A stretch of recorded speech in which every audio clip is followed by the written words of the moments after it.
La información es la clave en programación. Llegar a dominarla y manejarla es de los retos más grandes a los que nos enfrentamos al comenzar con esta carrera. En este capítulo te mostraré los 4 tipos de datos básicos de Python, con algún pequeño ejemplo de cada uno, pero no será hasta los siguientes capítulos que empecemos a utilizarlos plenamente.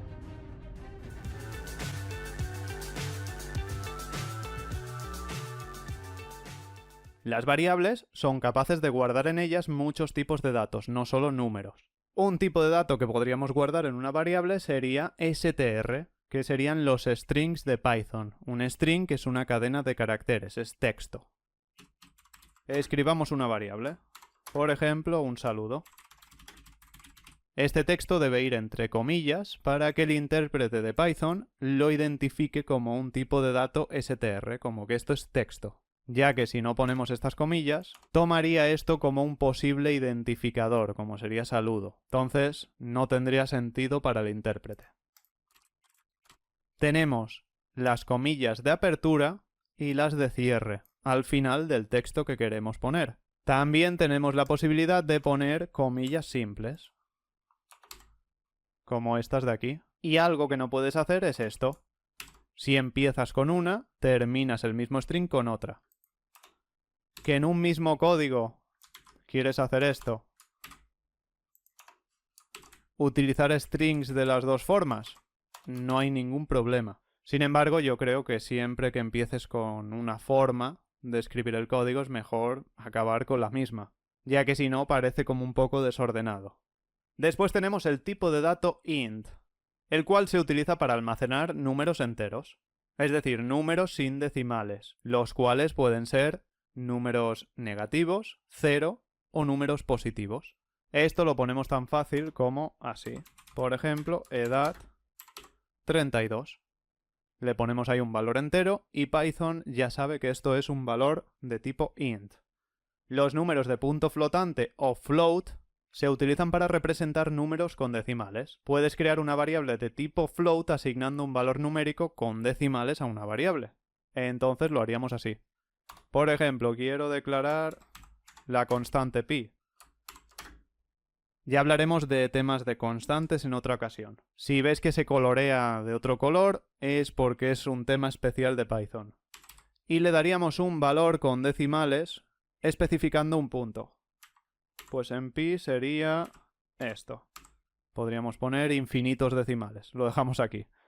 Importante que pongas un punto en los decimales, no una coma. Ya que la coma en Python se utiliza para separar expresiones. Por ejemplo, ponemos esto, ¿no? Pues en Python esto se estaría identificando como dos valores enteros, 3 y 14.159.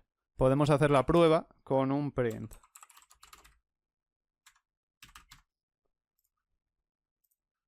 Ahí nos sale un elemento, el cual ya hablaremos en otro momento, con esto de los paréntesis, con los dos valores enteros, por separado. Entonces esto ya no nos sirve como decimal. Por eso importante, acuérdate de poner el punto. Y en muchos lenguajes de programación hacer esto te va a dar error. Importante, se sale un poco del tema, pero ya conviene que lo sepáis todos. Case sensitive, sensible a mayúsculas o minúsculas. Python lo es. Entonces quiere decir que si yo pongo pi en mayúsculas, no es lo mismo que escriba pi en minúsculas.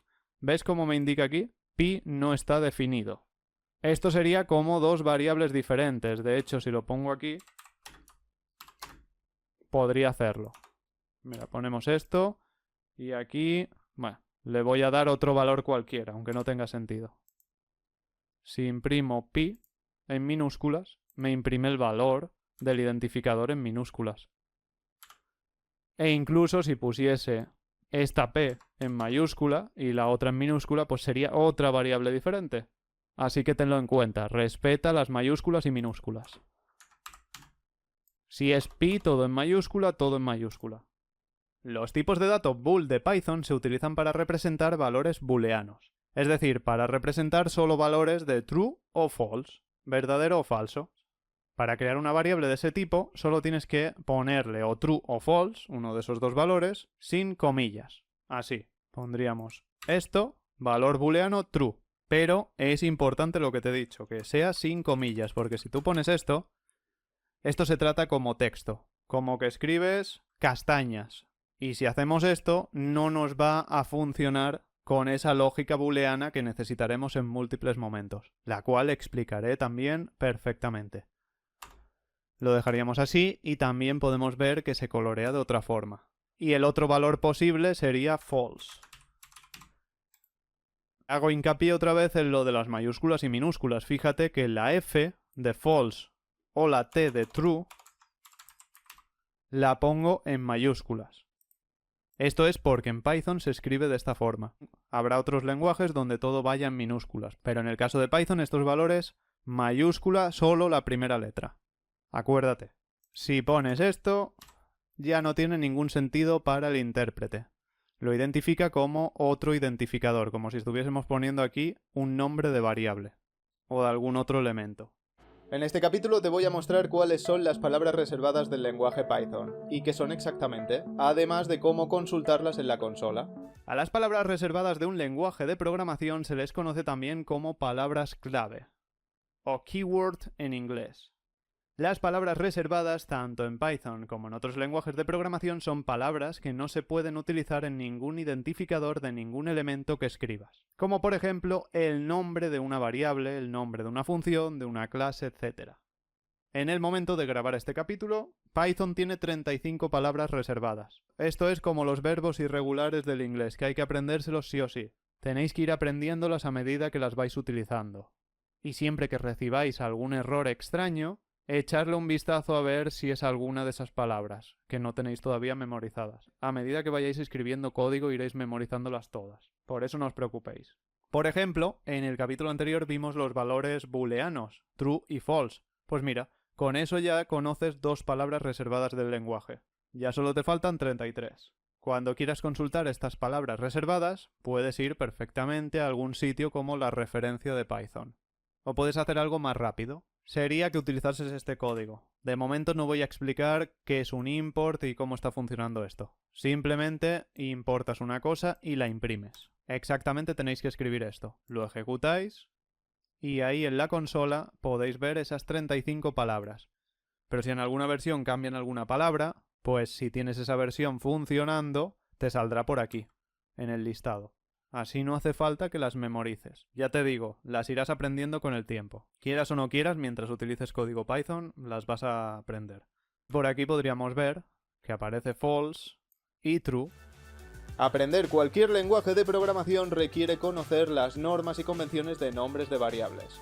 Esto ayuda a que el código sea más claro y fácil de entender.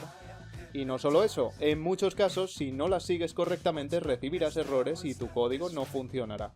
Empezando con este tema, tenemos que tener en cuenta que aparte de las reglas obligatorias, contamos con una serie de convenciones. Estas convenciones son buenas prácticas que deberás seguir para adaptarte al estilo de código de la comunidad Python. Para que nos entendamos bien, si hablo de regla, estoy hablando de una norma obligatoria. Si no la cumples, vas a tener errores en tus programas, errores de ejecución.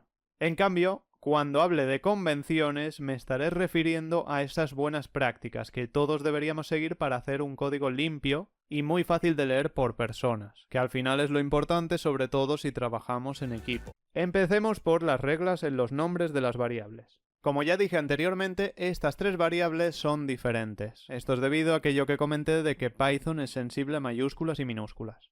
Los nombres de las variables de Python solo pueden estar formados por letras, números y el carácter guión bajo. Pues aquí tenemos 3 ejemplos de nombres que serían válidos para variables. En cambio, estos 3 ejemplos son incorrectos. Los nombres de las variables en Python no pueden empezar por un valor numérico, como esta de aquí. No pueden llevar un guión normal y no pueden contener caracteres de cualquier tipo que no sea un guión bajo. Entonces tendríamos los números que se pueden utilizar, pero nunca como el primer carácter. Si lo ponemos aunque sea como el segundo, esto nos iría bien, no produciría error. Aquí sí.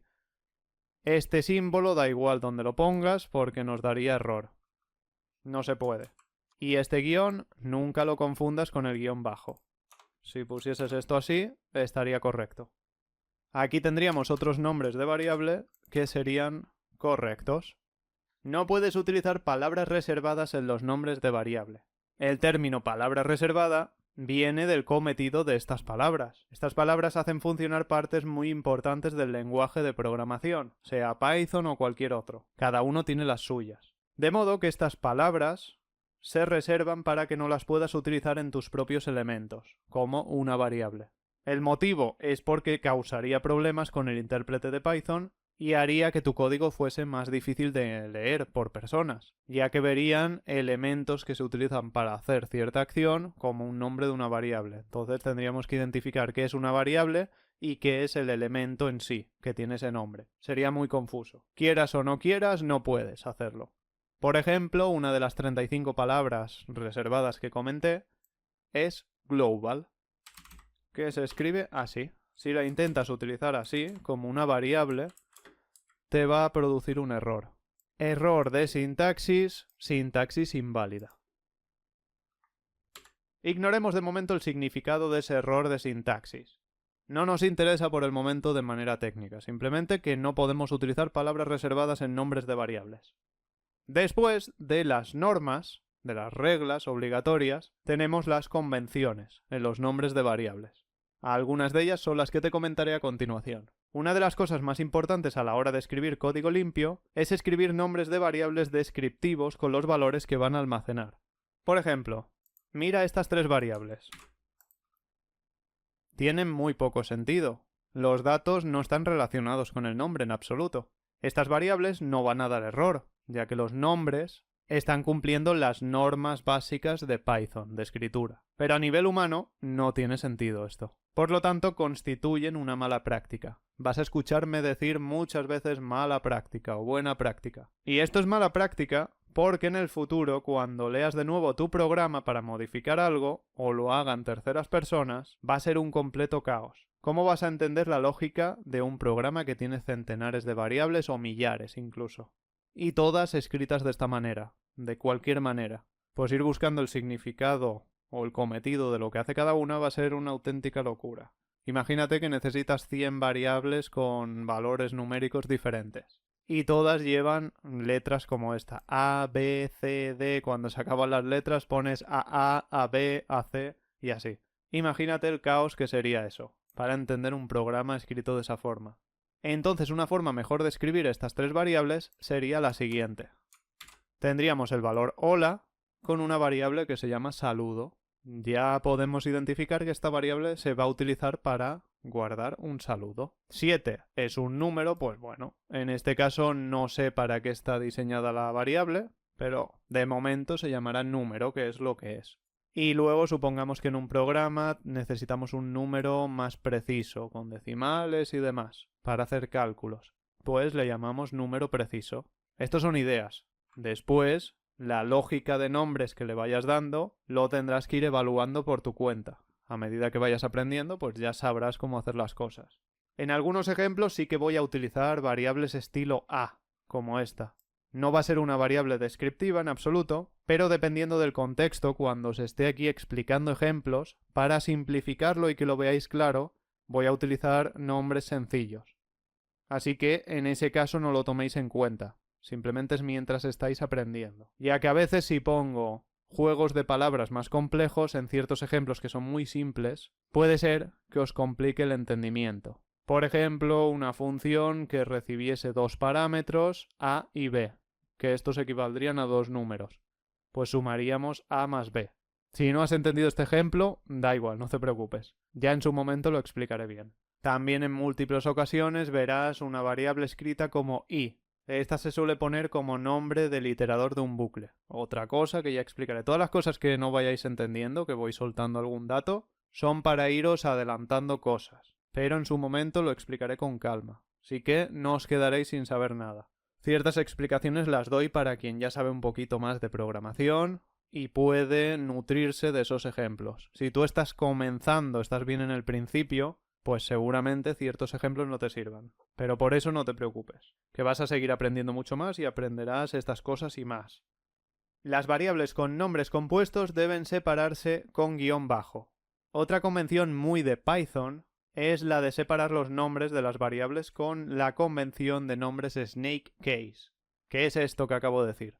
Pues sencillamente se basa en que cuando tenemos un nombre de variable que lo forma más de una palabra, es decir, 2, 3, 4, 5 o las que sean, pero que no hagas variables tan largas, pues que las vayas separando con guiones bajos, como por ejemplo el caso del número preciso. Aquí, en lugar de hacer esto, dejar la palabra junta, la separamos con esto, ya que no podemos poner un carácter especial como sería el espacio.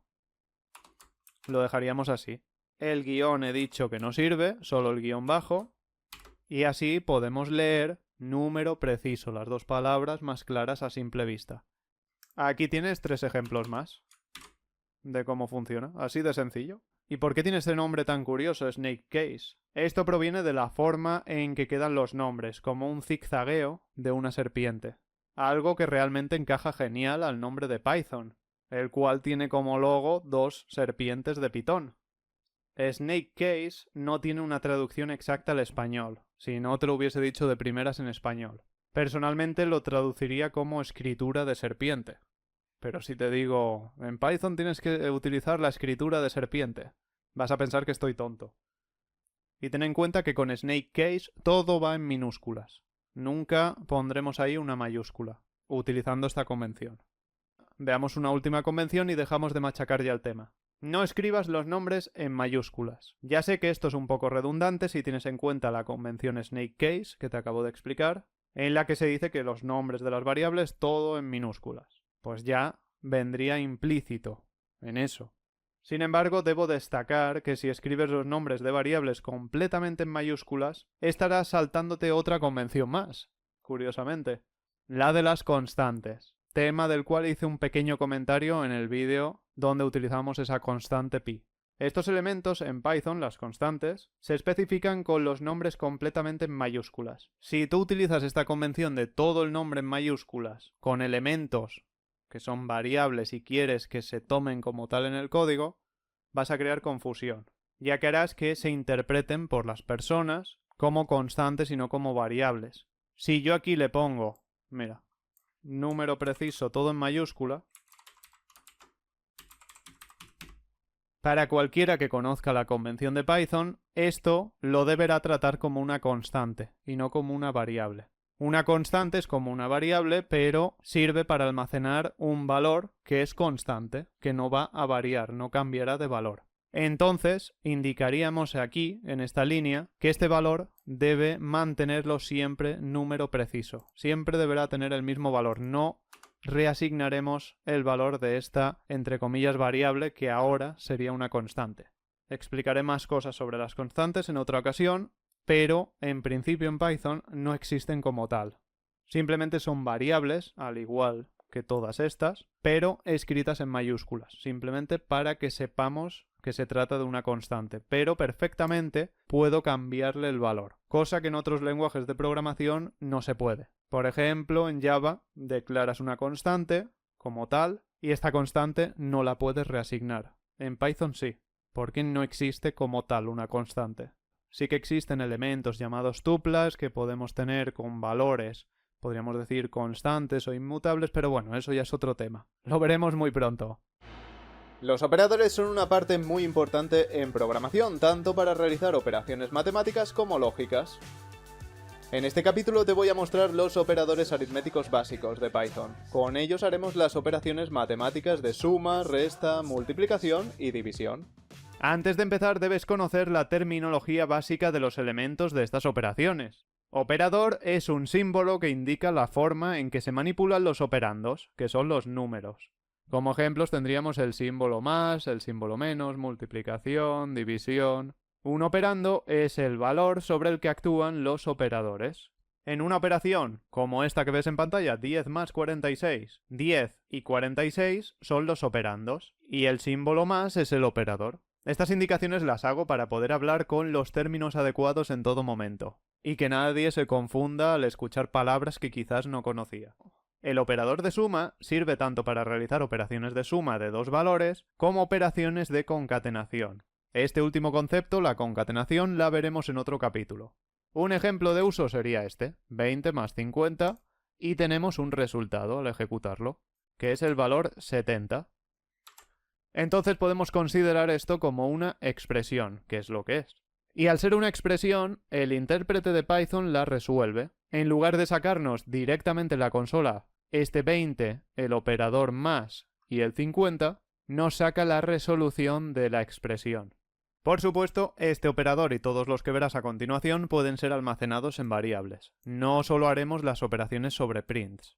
Podríamos hacer perfectamente esto, realizar la operación en una variable, aquí el intérprete resolverá la operación, que dará un valor de 70 en este caso, y será ese mismo valor el que queda en operación.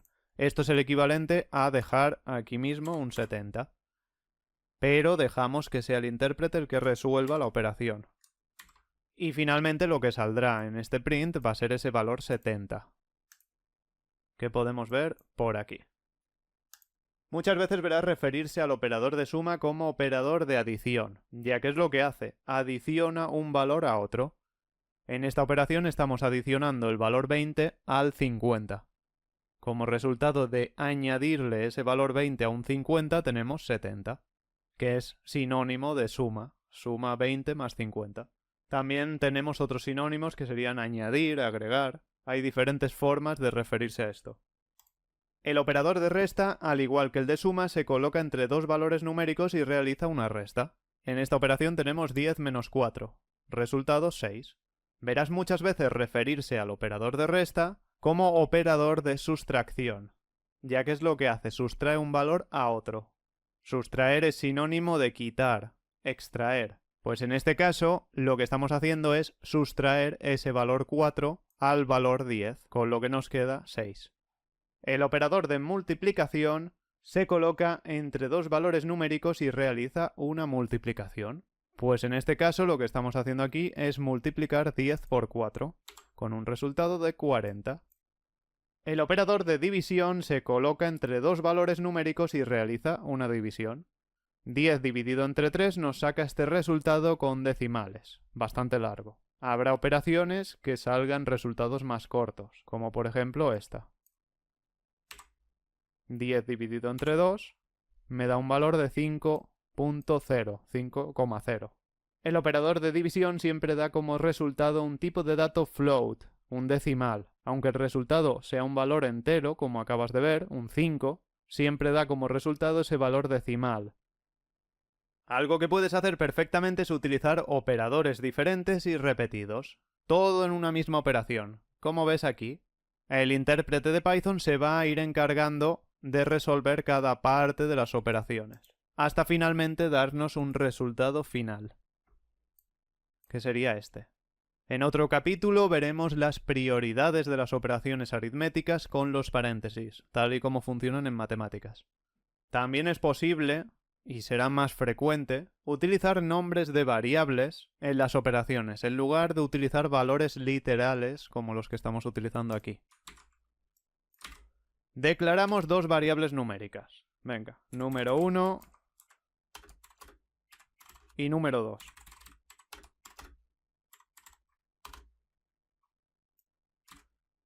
Calculamos el resultado de la suma de los dos valores. Venga, pues lo ponemos en otra variable. Resultado, por ejemplo.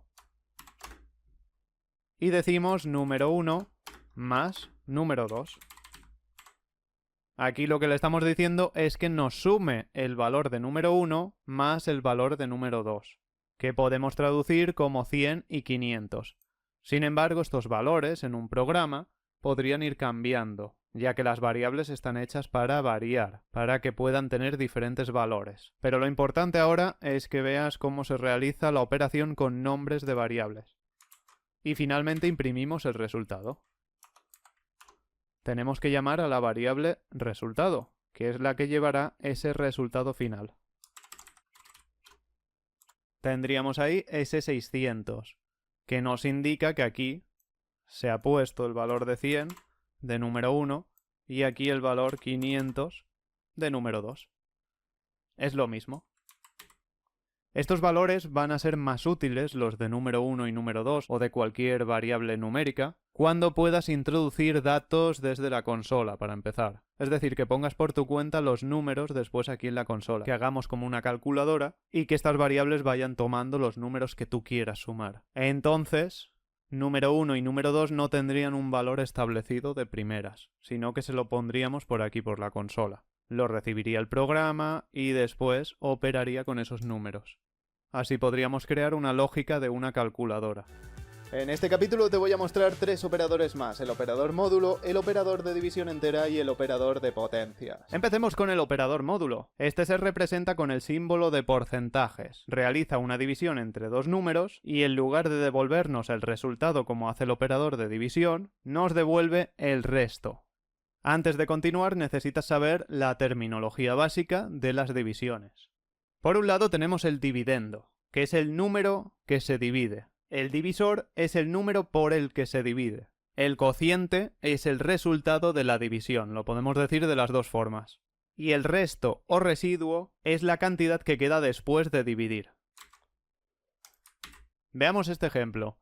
Primero tenemos dos números, el dividendo y el divisor. El dividendo recuerda que es el número que se divide, es decir, en una división de, por ejemplo, 10 entre 3, este será el dividendo y este será el divisor. Es decir, 10 se divide entre 3.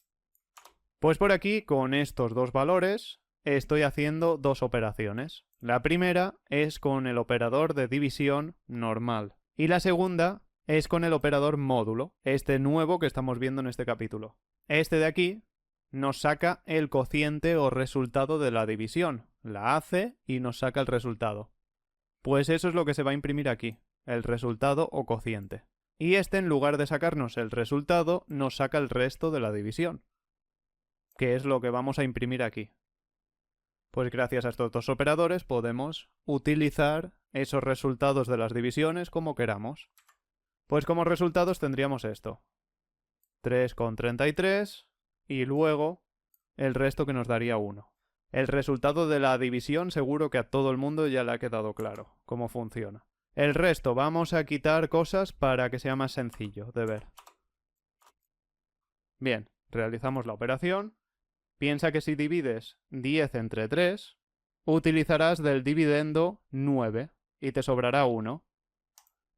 Lo escribiré por aquí. 3, 3 y 3 son 9. Para llegar a 10 nos faltará 1, que es lo que nos saca el resto. El operador módulo, en lugar de sacar un valor float, como el de la división que saca ese 3,33, nos saca un valor entero. ¿Qué pasará si los valores son decimales con este operador? Probemos. En este caso el resto sí que me sale con valores decimales. El operador de división entera sirve para realizar una división y devolver el resultado con un valor de tipo int, entero.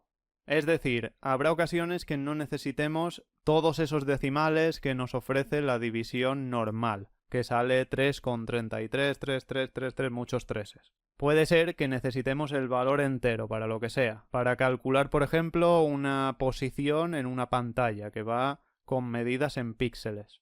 En ese caso no nos servirían valores con decimales. No nos sirve decir 100,5 píxeles. Pues en este caso o en cualquier otro, si necesitas un resultado entero, utilizarás este operador, que es como el de división, pero con dos barras en lugar de una. Aquí en los resultados podemos ver primero el resultado entero, que sale con este operador, y luego el normal que hemos visto en los otros ejemplos. Pues es lo mismo, ambos ofrecen 3, pero uno es más preciso que el otro. Cuando lleguemos a los temas de conversiones veremos que gracias a este operador nos ahorramos hacer algún tipo de conversión. Pero todavía es pronto para seguir hablando de ese tema. El operador de potencia es representado con dos símbolos de multiplicación. Este operador sirve para calcular potencias de una forma rápida y más fácil de interpretar a la vista. Si ejecutamos el siguiente código, que no está utilizando este operador nuevo, sino que utiliza varias veces el operador de multiplicación, nos da un resultado de 1024. Esto se puede simplificar mucho con el operador de exponente o potencia. Las operaciones que se han hecho aquí son estas. 2 por 2 igual a 4, 4 por 2 a 8, 16, 32, 64 se va multiplicando el resultado por 2 cada vez. Y esto es un cálculo de 2 elevado a 10. Para no tener que hacer todo este trabajo, utilizaremos este operador, que simplemente es el de multiplicación 2 veces junto, y ponemos a cuánto queremos elevarlo. Pues lo mismo que había en el ejemplo anterior es esto, 2 elevado a 10. Que normalmente esto en matemáticas lo vemos escrito así, 2, más o menos, lo pongo con este símbolo, elevado a 10. Pero en Python no se escribe de esta forma, se escribe con este operador. El resultado de esto, exactamente lo mismo. Y para que te quede todavía más clara su utilidad, que veas la ventaja que tiene, volvamos al ejemplo anterior. A este. Imagina que en lugar de hacer 2 elevado a 10, quieres hacer 2 elevado a 5000. Pues ya puedes poner aquí tantos doses como necesites para llegar a 5000. O bien haces esto, utilizas este operador y le pones 5000.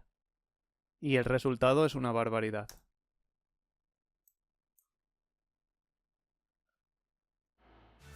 Capítulo breve para ver cómo se realizan operaciones con prioridad de cálculo. Esto lo haremos con los paréntesis. El orden de preferencia de las operaciones matemáticas es la siguiente. Tendríamos exponentes y raíces como máxima prioridad, multiplicación y división después, y finalmente como menos prioritario la suma y la resta. Veamos la siguiente operación. 10 más 6 por 2. Nos da un resultado de 22. Pero, si le añadimos aquí unos paréntesis, a ver qué ocurre.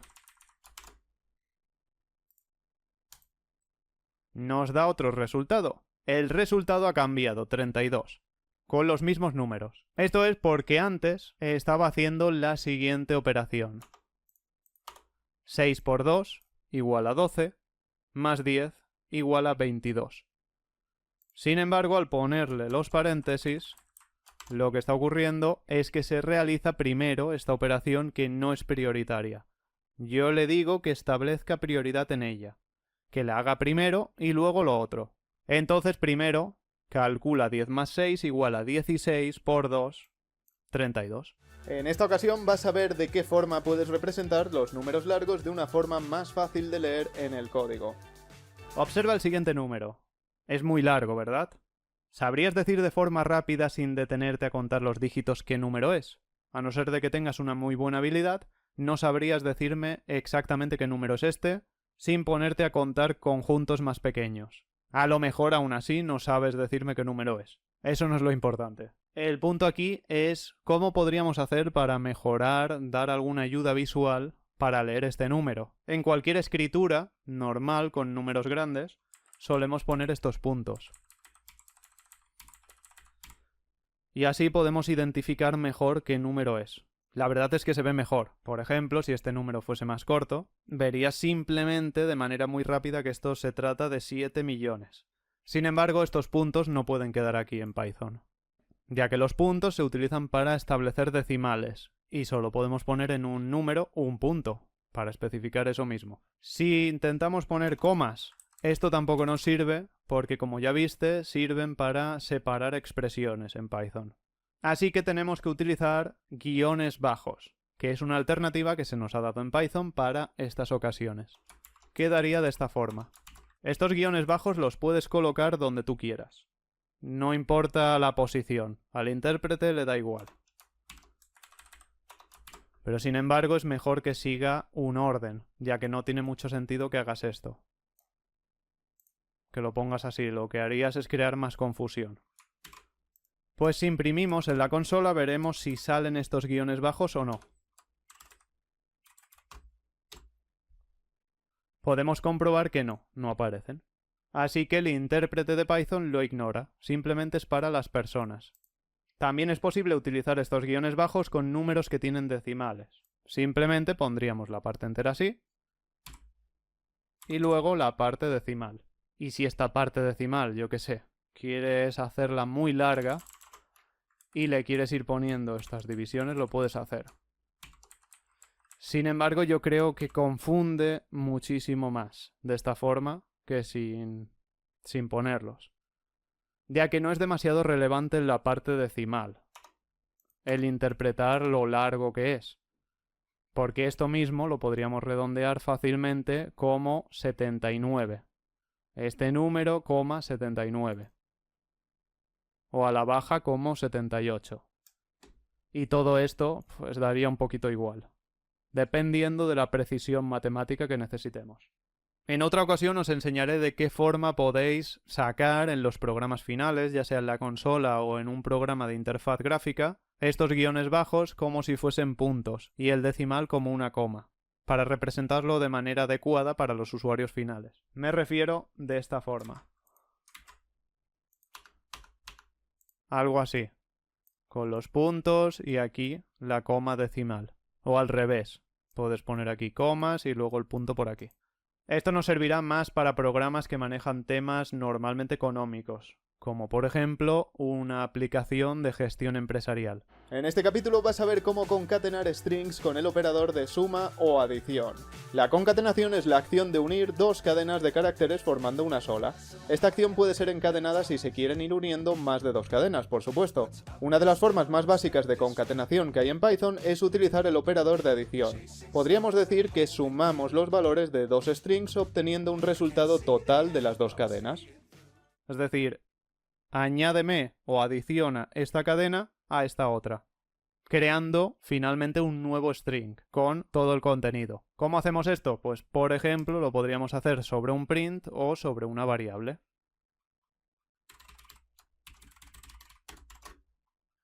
Aquí lo que haremos será sumar el valor de fragmento 1 más el valor de fragmento 2, que no es lo mismo que sumar, tal y como he dicho ahora mismo. Que aunque haya dicho sumar, realmente no estamos sumando. Esta acción con strings se llama concatenar, no sumar. Es para que entendáis bien el concepto de lo que hace. Y luego siempre conviene ver los resultados.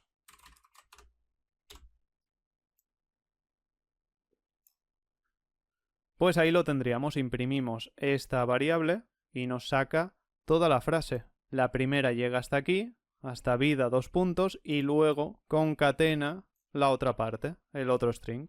Si te fijas, después de los 2 puntos se suele poner un espacio. Esto a nivel de escritura general, no de programación. Pues este espacio lo podríamos conseguir de dos formas, con este ejemplo que estamos viendo. Podríamos añadir aquí un espacio, que va a salir concatenado, o bien lo podemos añadir aquí, al principio, ya que esto va a ser como tenerlo así, al lado, de esta forma.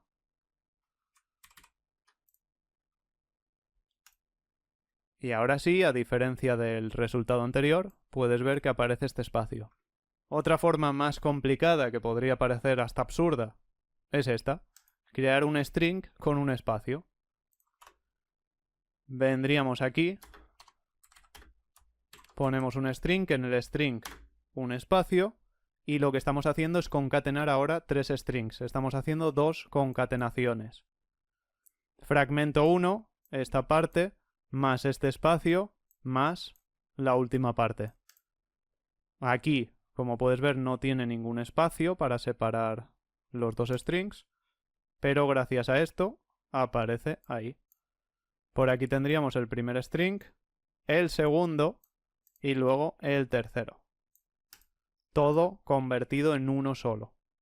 Y otra forma, que también podría ser todavía más absurda, pues sería, si utilizamos mucho esto, aunque ya te digo mejor no lo hagas, es crear un espacio, así. Y cada vez que quieras, pues le pondrías aquí espacio. Es una forma realmente absurda y lía el código innecesariamente. Así que aunque tengas el resultado que estás esperando, no lo hagas porque podríamos decir que esto es una chapuza. Siempre que concatenes, mejor añade aquí el espacio o añádelo aquí. Y ya está, deja de complicar el código. La filosofía de Python es sencillo mejor que complejo. Así que aplícala siempre que puedas. Y esta concatenación, como te he dicho, la podríamos llevar directamente en un print. De esta forma. Ponemos los strings y concatenamos aquí. El print admite las mismas cosas que admite una variable en su interior. Es capaz de resolver las expresiones que le planteamos. Aquí realmente está haciendo una actuación de resolución, porque no se limita simplemente a sacar lo que le hemos escrito ahí, sino que resuelve la acción de la concatenación. Esto se encarga el intérprete de hacerlo. En los siguientes capítulos podrás ver más formas de concatenación. En este capítulo voy a mostrarte aspectos algo más avanzados sobre la función print. Los debes empezar a conocer para manejarla mejor. Esta función predefinida es una función de salida de datos, tal y como has visto hasta ahora. Gracias a ella podemos extraer información de dentro de un programa y verla en la consola. Por lo tanto, debemos aprender a manejarla mejor para ver sus posibilidades. Veamos el siguiente código, pero no te asustes. Es más sencillo realmente de lo que parece. De momento no vamos a entrar en detalles de todo lo que es esto, pero con el fin de entender mejor cómo funciona esta función print, que la vamos a utilizar un montón, tenemos que analizarla, aunque sea de forma básica al principio. La función print cuenta con varios parámetros. Si habéis estudiado un poco de programación, sabéis eso, que las funciones pueden llevar parámetros para hacer más cosas con ellas. Hasta ahora hemos utilizado la función print poniéndole cosas y ya está. Pero realmente si utilizamos sus posibilidades, ocultas, por así decirlo, podemos sacarle un mayor partido y entender mejor de qué manera funciona. Este sería el primer parámetro que tiene. Se trata de una característica de Python llamada args, que nos permite pasarle un número ilimitado de objetos o de argumentos. En Python las cosas están formadas por objetos. Por ejemplo, un string es un objeto. Un int es otro objeto. Es un tema que entenderás mucho mejor cuando empecemos la parte de programación orientada a objetos, pero por el momento no te preocupes de entender profundamente esto. Explicado de la forma más básica, gracias a este parámetro, es posible pasarle varios objetos como serían strings, integers, floats, etc., separados por comas. Por aquí tienes un ejemplo. Fíjate que estamos pasando varias cosas con comas. Esto sería un string que equivaldría a un objeto. Por aquí tendríamos otro objeto más, que es otro string. Otro objeto más, y los vamos separando cada uno con coma. ¿Qué nos saca esto en la consola? Pues un conjunto. El resultado de sumar 10 más 50,65 es 60,65.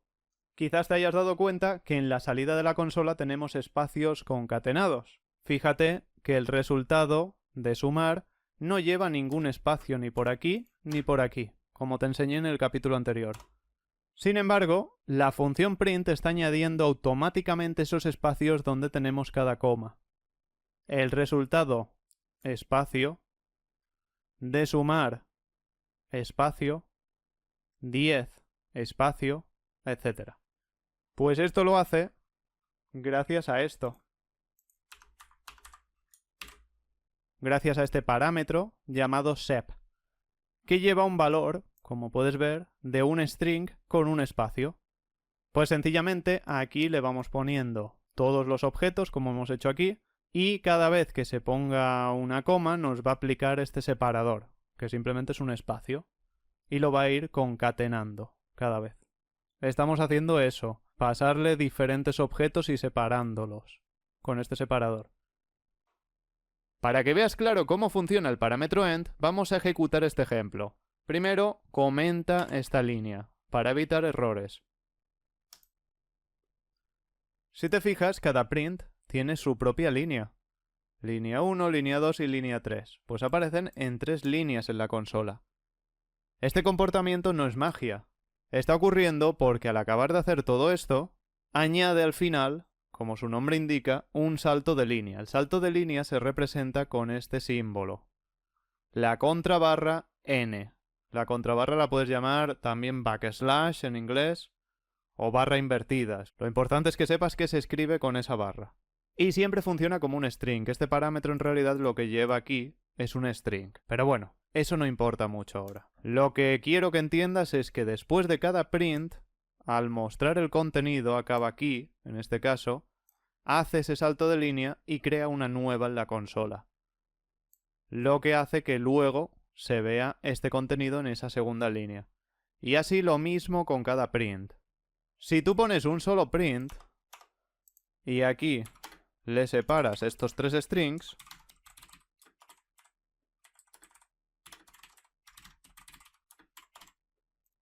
estos van a salir todos en la misma línea. Me aplica el separador después de cada elemento, aquí y aquí, pero no me hace el salto de línea hasta que no finaliza dicho print. En este momento, aquí, me está añadiendo un salto de línea, por eso queda este espacio entre esto y el contenido, porque se ha hecho una línea nueva. Y esto lo hace sin que tengamos que indicar nada. Podemos utilizar ese símbolo especial para aplicarlos donde queramos. Esto lo podemos utilizar en cualquier string, ya sea dentro de un print o dentro de una variable, da igual. Aquí, yo quiero hacer un salto de línea después de este string, pues le pongo esto. Veamos qué ocurre. Me aparece de esta forma. Esto es porque ha hecho el salto de línea aquí, le añade el separador después del salto de línea y queda un espacio. Entonces puede ser que no sea el resultado que esperas. Aquí lo mismo que queremos en línea 2, otro, pues se lo ponemos. Y ahí lo tendríamos. Después de línea 3 ya se encarga el propio print de añadir su salto de línea, aquí. Así que si pusiésemos otro print, aparecería por aquí, sin tenerle que especificar aquí un salto de línea. Para evitar esto, podemos ponerlo todo en un string, para evitar ese separador. Hacemos esto. Nos aseguramos de que quede solo esta apertura y este cierre. Y ahí sí que lo tenemos, seguramente como esperábamos que saliese. Aparece línea 1, llega por aquí, salto de línea, corta la línea aquí y empieza a escribir por aquí. Lo siguiente. Aquí en línea 2 hace otro corte y llega a línea 3 al final. Y por aquí hace otro corte. Que si pongo esto,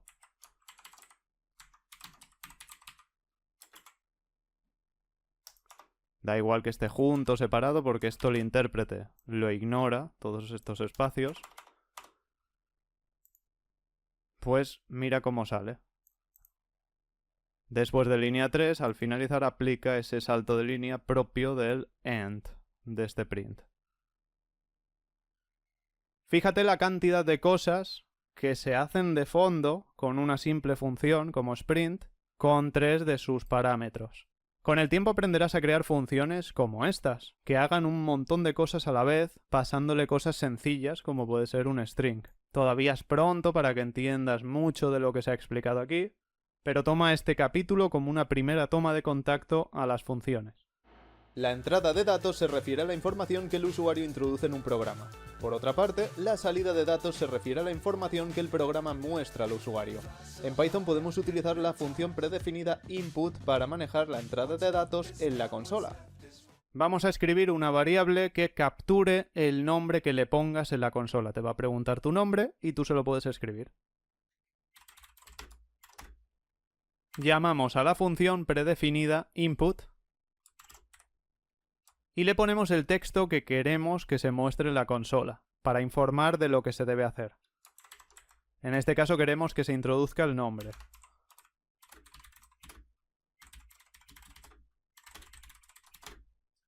Pues ya estaría. Ejecutamos y aquí vemos que nos dice la frase. Y por aquí tenemos para escribir. Se lo escribimos y finalmente presionamos la tecla Enter. Al hacerlo, enviaremos estos datos al programa, que se van a guardar como tipo string. No hay confirmación, pero tampoco hay error, y eso es bueno. Quiere decir que el dato se ha enviado correctamente al programa. Sin embargo, si no hacemos nada con ese nombre que se ha enviado, no sirve absolutamente de nada, porque termina el programa y se pierde en la nada. Para hacer algo con la entrada debemos indicarlo con el código. La forma más sencilla es utilizar el valor de la variable nombre en un print, para mostrar algo con ese dato que le hemos enviado. Para hacer algo, digamos. Esta sería una forma muy sencilla, pero podemos hacer una infinidad de cosas con estos datos.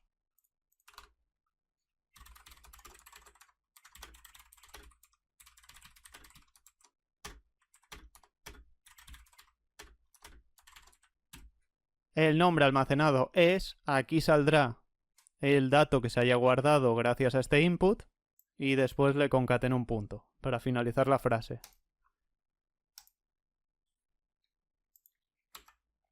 Pues me pide el nombre de nuevo y esta vez el programa sí que hace algo con él. Nos dice que lo que se ha guardado es exactamente este valor. Con esto podemos comprobar que está funcionando correctamente. Ahora, cada vez que necesitemos utilizar ese nombre en nuestro programa, para lo que sea, pues simplemente tendremos que llamar a esta variable, como he hecho por aquí. Puede ser que quieras que en lugar de pedirte aquí el nombre, te lo pida aquí abajo. Para hacer eso en el input, le tenemos que añadir un salto de línea. Lo haríamos con la barra inversa y una n. Fíjate que cambia de color y si confundieses en algún momento esta barra con la otra, verías que no va a funcionar correctamente. Acuérdate siempre que es la barra invertida. Esta.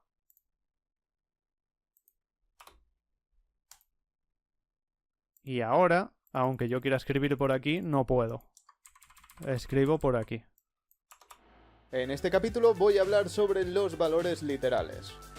Un valor literal es un valor que se escribe directamente en el código. Los valores literales pueden ser de cualquier tipo, incluyendo números, cadenas de texto, booleanos y otros tipos de datos.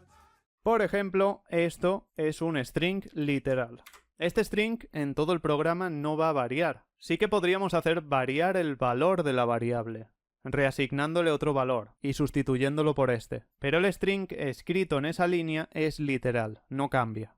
Y llega la pregunta magnífica de entonces cómo creamos strings que no sean literales. De momento, con lo que te he enseñado hasta ahora, lo haríamos con un input. La variable nombre contiene un string literal, que es esto de aquí. El contenido de la frase del input no va a cambiar cada vez que se ejecute ese input, sacará esta frase. Sí o sí dirá siempre introduzca su nombre. En cambio, gracias a la variabilidad que nos añade este input, estamos haciendo que el string generado mediante el print no sea literal. Esta parte de aquí sería literal, pero esta otra no. Lo que formaremos un string que no es literal porque irá cambiando. El nombre no sabemos cuál va a ser. Esta frase cambiará dependiendo de lo que vaya introduciendo el usuario en la consola. Si yo ahora le pongo de nombre Pepe, el string que nos genera es su nombre es Pepe. Pero si ahora le pongo Enrique, me saca otro string.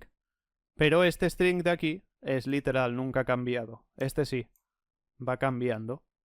Para identificar qué strings son literales y cuáles no, es tan sencillo como plantearte una pregunta. Antes de ejecutar el programa, ¿sabes el valor del string? ¿El valor final que va a tener? ¿Lo puedes saber? Pues en el caso del primer string sabemos que sí, que va a sacar literalmente esto. Pero aquí no sabemos qué va a sacar literalmente. En esta parte sí, pero la otra parte no sabemos qué va a sacar. Entonces este string final, resultado de la concatenación, no es literal. Los valores literales no solo son de tipo string, son todos aquellos datos que sean estáticos, es decir, constantes o que no varíen. Pero esto no tiene nada que ver con variable ni constante. Me refiero a valores fijos. Esto es un valor literal. Si yo le pongo aquí una reasignación, sigue siendo un valor literal. ¿El valor literal de número 1 cuál es? Pues en la línea 1 es 10 y en la línea 4 30. Pero sigue siendo literal. Este capítulo lo hago porque es importante entender la diferencia entre esas dos cosas, ya que en muchas ocasiones voy a hablar de strings o valores de cualquier tipo literales, y así comprenderás mejor de qué estoy hablando. Vamos a activar la extensión PyLint. Si no la tienes instalada, instálatela. Normalmente para estos capítulos la tengo deshabilitada, ya que de momento saca cosas muy técnicas que no son relevantes en este punto del curso. Y para no tener elementos que no nos sirven todavía, prefiero tenerla deshabilitada. Vienes aquí a extensiones, buscas PyLint y aquí, si no la tienes instalada, te saldrá instalar. Ya está. Después la puedes deshabilitar o habilitar. Si no te sale esto mismo que ves aquí, reinicia Visual Studio. Normalmente sale al cabo de unos segundos. Y si no, también guarda el archivo. Si venimos por aquí, veremos que nos sale un aviso de PyLint. Por aquí siempre nos indica de qué extensión está saliendo el aviso. Nos dice, el nombre de constante número 2 no está respetando el estilo de nombres uppercase. En el capítulo número 6, donde expliqué las normas y convenciones de las variables, expliqué que las constantes en Python se escriben totalmente en mayúsculas. Este aviso quiere decir que se está tomando este valor literal como una constante por PyLint. Y esto no son errores. Si miramos aquí, vemos que son informaciones. Tenemos 4 informaciones, a esta no le vamos a hacer caso ahora mismo, y sí a estas 3, que están indicadas aquí. Pues son informaciones para darnos consejos de cosas que podríamos hacer siguiendo mejores prácticas, bajo las convenciones de Python. Básicamente nos está diciendo de alguna manera que estas variables deberían ser constantes, ya que sus valores son literales y no hay ningún sistema en nuestro programa que pueda hacer que cambien de alguna manera. Todo digamos que está escrito ya en el código y no va a cambiar. Algunas veces estos avisos tendrán sentido y otras no. En este caso no tendría sentido que me dijese lo de constante con número 1, siendo que estoy haciendo reasignaciones. Una constante no se reasigna, tiene un valor fijo, constante. Entonces aquí descartaríamos ese aviso. Pero nos lo dice básicamente por eso, por los valores literales. Si yo ahora pusiese número 1 todo en mayúsculas,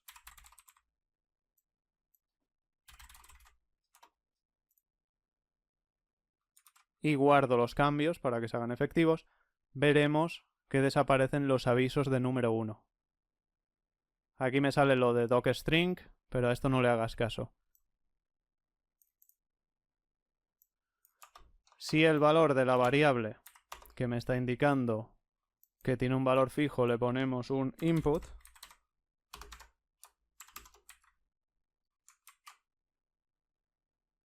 veremos que desaparece también ese aviso, porque ya con un input no tiene un valor literal.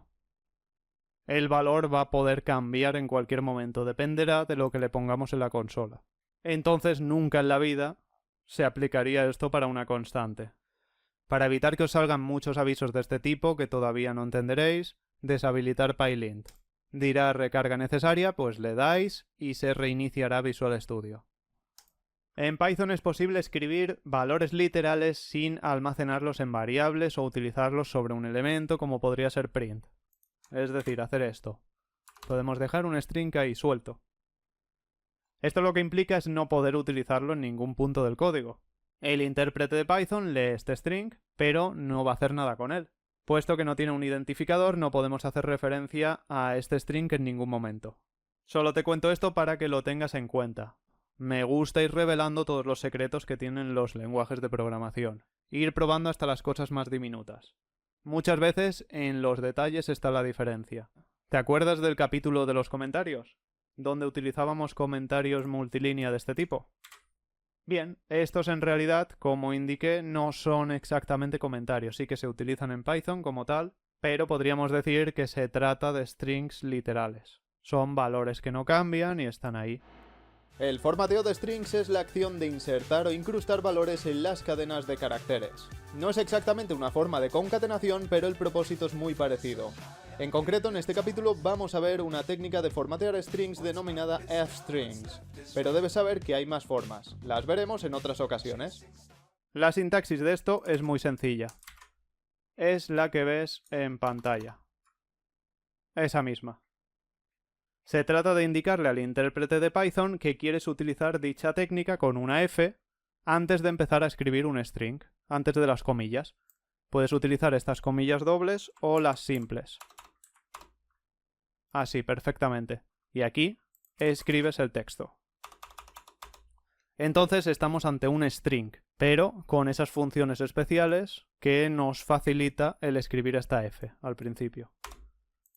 Mira el siguiente ejemplo. Tenemos un input que nos pide el nombre. Aquí, en este print, nos dice hola y con estas llaves intercala el valor que tenga nombre, sea el que sea. Es decir, si yo a nombre le pongo Enrique, me va a decir hola, esto de aquí, lo que hay en las llaves, lo sustituirá por el valor que tenga la variable, que será Enrique, y luego me dirá que tenga un maravilloso día. Básicamente lo que hacemos con esta forma es escribirlo todo de una en una frase. Vamos a probarlo para que veas cómo sale. Sale perfectamente formateado. Para que compares cómo se haría con la concatenación clásica, con el más, vamos a escribirlo aquí. Este ejemplo sería el equivalente. Lo ponemos así y saldrán las dos frases. Si yo ahora pongo el nombre, sale exactamente igual. Simplemente una forma es más óptima que la otra de escribir. Aquí tenemos que estar utilizando cada vez el más, e ir sumando, por así decirlo, trozos de string, y aquí podemos ir incrustando valores de variables gracias a estas dos llaves. Seguiremos practicando mucho más con esta forma de crear strings, ya que a partir de ahora, como ya la conoces, la utilizaremos siempre.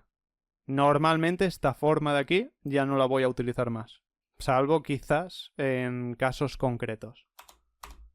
Y es que concatenar con el símbolo más presenta múltiples problemas. Ya mostré algún ejemplo en el capítulo anterior, pero aquí puedes ver, por ejemplo, algo tan sencillo como escribir una frase que diga el valor de pi siempre será este. Pues en lugar de mostrarnos esto y ponerlo aquí, sacarlo en la frase, nos dice que no se puede concatenar un string a un float, que solo se puede str a str. Pero si queremos hacer esto mismo con fstrings, con el formateo de strings, lo haríamos con la f aquí. Esto lo podemos quitar. Todo dentro del mismo string. Y pondríamos así. Los espacios los vamos dejando aquí literalmente. Aparecerán como este. Y luego ponemos un punto, ¿ves? No tenemos que estar añadiendo ese más. El valor de pi siempre será este. Este pi lo sustituirá por esto, por el valor. Esta forma evita muchos problemas. Nos facilita muchísimo la escritura de código y la lectura también, que de esta forma se lee más claro. Capítulo breve en el que te voy a mostrar de qué forma puedes utilizar comillas de diferentes tipos dentro de los strings. Si te digo cómo escribirías esta frase en, por ejemplo, un print, ¿cómo lo harías? Vamos a probarlo. Ves haciéndolo a la vez que yo, si quieres. O ves pensándolo. Sabemos que todo lo que es texto debe ir entre comillas. Entonces podríamos perfectamente hacer esto. Lo envolvemos con comillas, pero tenemos un problema. Error de sintaxis. Sintaxis inválida. Si queremos ver un poco más de información, lo que aparece aquí, con algún detalle más, podemos ir a esta parte de aquí, que nos muestra un error, a veces pondrá advertencias, otras información. Pues iríamos aquí y nos sale el error, el que veíamos así, por aquí. Nos indica además la línea 1, columna 7, en qué posición exacta está el error. Línea 1 supongo que ya sabes lo que quiere decir, que es esta primera línea. Si tuviésemos más líneas y el error está por aquí, pues nos pondría línea 4. Sencillamente lo que estamos haciendo aquí es abrir un string y cerrándolo en la siguiente columna, en el siguiente espacio. Y todo esto ya queda desamparado del string. Y por aquí estas dos el intérprete lo toma como otro string más. Para solucionar el problema, sencillamente utilizaremos comillas simples para envolverlo. Ya que en Python podemos utilizar los dos tipos de comillas. Lo que sale en la consola son las comillas dobles, en donde las teníamos inicialmente en ese texto. Que en algún momento necesitas imprimir o tener un texto con comillas simples. Es tan fácil como ponerlo de esta forma.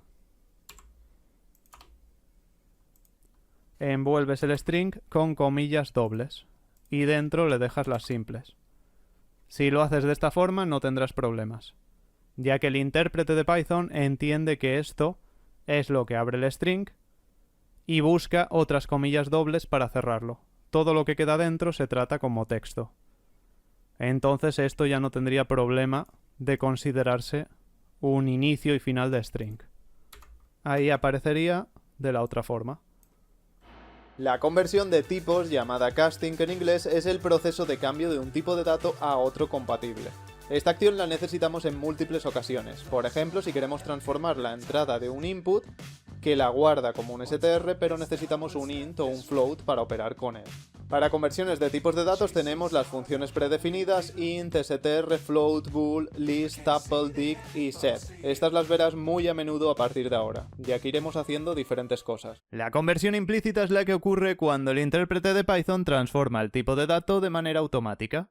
Por ejemplo, si sumamos un número de tipo entero, de tipo int, con un número float con decimales, Python realizará la conversión implícita del entero al tipo float antes de realizar una suma como la que ves en pantalla.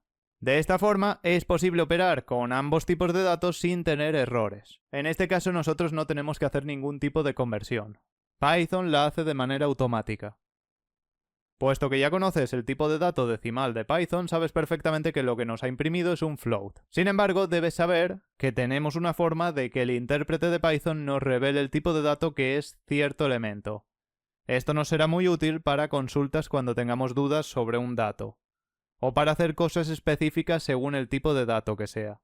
El secreto para hacer esto es muy simple. Está en utilizar una de las funciones predefinidas del lenguaje Python. La función denominada type, que podemos traducir al español como tipo, y se refiere al tipo de dato. Para utilizarla simplemente tenemos que envolver lo que queramos analizar entre sus paréntesis.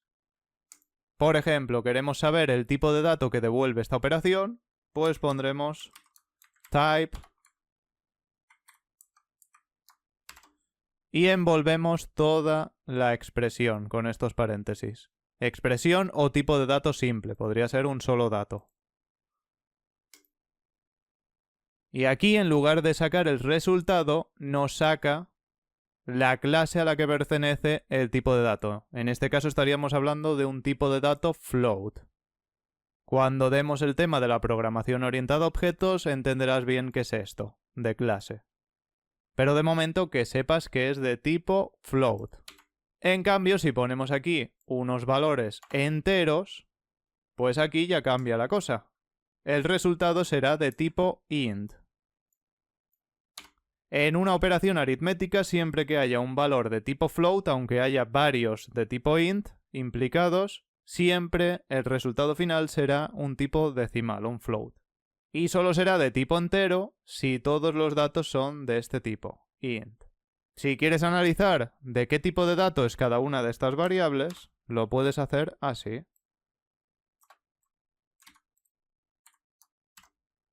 Imprimimos el tipo de número 1 y el tipo de número 2.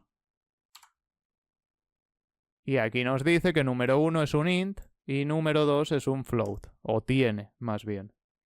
Por otro lado, la conversión explícita es aquella que hacemos manualmente, escribiéndola en el código. Habrá ocasiones en las que Python nos realice conversiones de manera implícita, de forma automática. En esas ocasiones tendremos que forzar la conversión de manera explícita, es decir, indicándolo en el código, utilizando alguna de las funciones que te he comentado al principio. En este capítulo no vamos a entrar mucho en detalles todavía con esto, pero te voy a poner un pequeño ejemplo para que lo veas. Vamos a convertir el valor de tipo float, 20,5, a tipo de dato entero. Y lo podemos hacer cuando queramos. Yo lo voy a hacer directamente en la suma.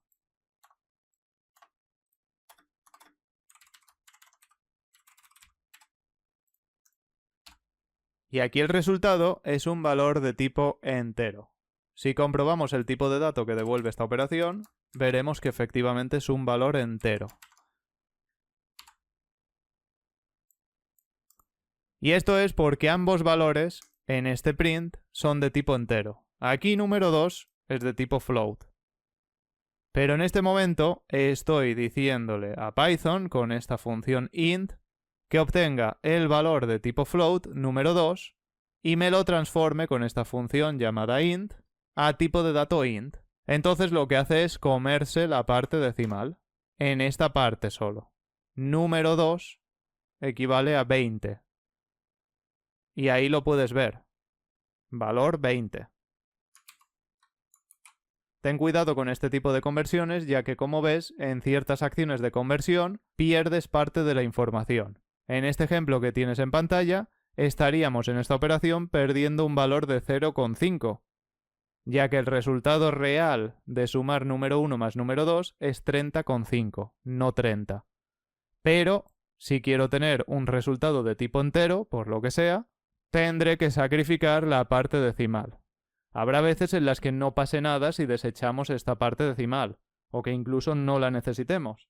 Pero en otras, como en aplicaciones que por ejemplo manejen dinero, será imprescindible hasta el último valor decimal, ya que imagínate una aplicación que gestione pagos y vaya perdiendo partes decimales de todos los clientes. Al final sería todo un desastre. En el capítulo anterior expliqué que había dos tipos de conversiones, las explícitas y las implícitas. Bien, en este nos vamos a centrar en las explícitas, ya que son las que podemos manejar totalmente. En pantalla tienes un sencillo programa que nos deja poner dos datos en la consola, los datos de número 1 y número 2, y después se realiza una suma, mostrando en ese print finalmente el resultado. Pues vamos a probar a ver cómo funciona. Introduzca el primer número, bien, un 10. Y ahora quiero sumarle a 10 24. Y el resultado de la suma es correcto, 1024. ¿Sabrías decirme por qué está ocurriendo este fallo? ¿Crees que es un fallo de cálculo del intérprete de Python o es un fallo que he cometido yo mismo en el código? La respuesta es que el fallo es mío. Y todo esto lo podemos comprobar si no sabemos por qué está sucediendo investigando un poco. Lo haremos con la función predefinida type, la que te comenté en el capítulo anterior. Gracias a ella podemos ir analizando por partes todos los datos que se van procesando en el programa. Pues aquí podríamos sustituir esto por esta serie de prints informativos para solucionar primero el problema y después lo repararemos. Lo probamos y a ver qué tal funciona. Le pongo ese 10, 24 y ahí podemos ver los tipos que ha devuelto cada uno. Número 1 y número 2 son strings. Ya te comenté que la función predefinida input lo que hacía era devolver un string. Es decir, lo que se almacenaba en el programa quedaba como tipo de dato string. Es decir, que si le pongo aquí un 10 a esta variable, quedará de esta forma. ¿Y qué ocurre cuando sumamos el valor 10 de tipo string al valor 24 de tipo string? Aquí, en esta acción, que en lugar de realizar una operación aritmética estamos realizando una operación de concatenación. Y al concatenar 10 más 24 string, tenemos un resultado final de 1024 string, porque ha juntado esta parte con esta otra. Y en realidad no ha sumado.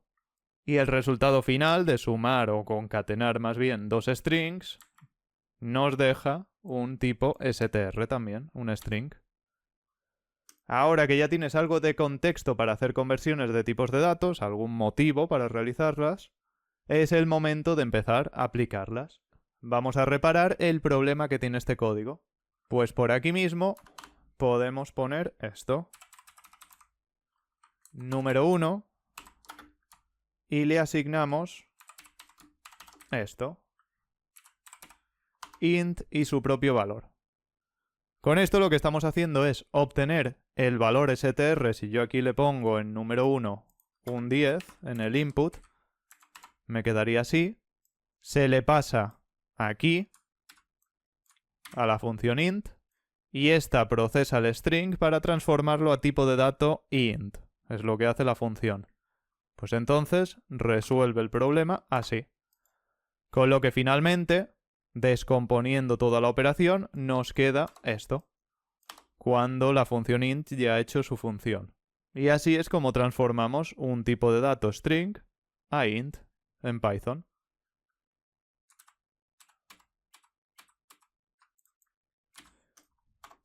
Y aquí pondríamos número 2. Claro, en este caso no nos serviría poner literalmente el valor porque tenemos que esperar a que sea el usuario el que ponga lo que quiera. entonces tenemos que transformar lo que ponga.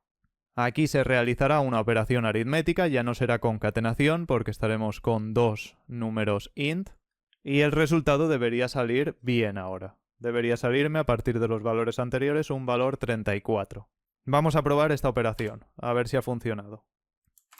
Le ponemos un 10, un 24 y tenemos ahora todo int. Primero tenemos las conversiones que se han hecho correctamente y finalmente el tipo de suma por sumar dos tipos int desencadena en un tipo int. Y aquí vamos a ver si está operando efectivamente bien. Borramos todo esto ya que sabemos que estaría funcionando en cuanto a tipos de datos. Y pondremos algo como el resultado de la suma es...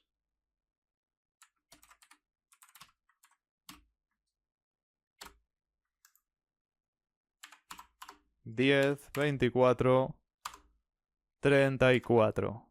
Esta vez opera correctamente. Este punto de aquí lo he puesto yo en el string. No tiene nada que ver con decimales. Es este.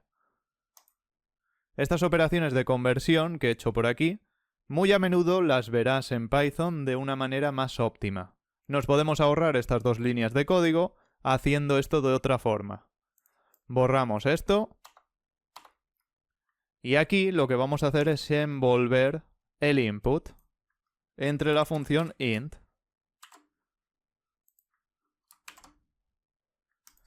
Aquí lo que va a ocurrir es que va a resolver estas dos operaciones.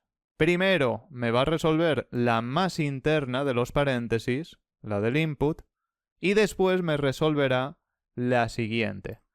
Si tuviésemos otra operación más compleja donde envolvemos esta llamada int con otra cosa, pues se resolvería primero el input, luego el int y luego la de fuera. Es decir, va resolviendo el intérprete de Python desde dentro hacia afuera.